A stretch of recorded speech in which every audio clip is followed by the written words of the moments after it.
How to set proxy on Telegram. Hi everybody, welcome back to our channel. In this video, I'll be showing you the procedure to set proxy on Telegram. To begin with, open your Telegram application and log in.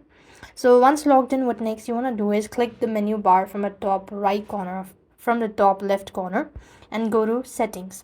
So as you go to settings, scroll down and click on data and storage.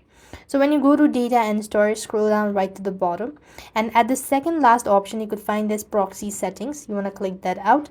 Make sure to toggle the button for use proxy.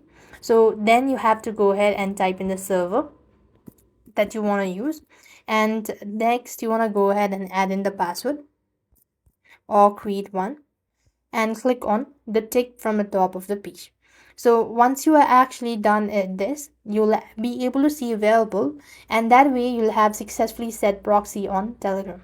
So this is the simplest way you'll be able to do it. So you could also use proxy for call if you want to toggle, and that's how it works. I hope the video was helpful. Make sure to like, share and subscribe. Thank you for watching. See you in the next video.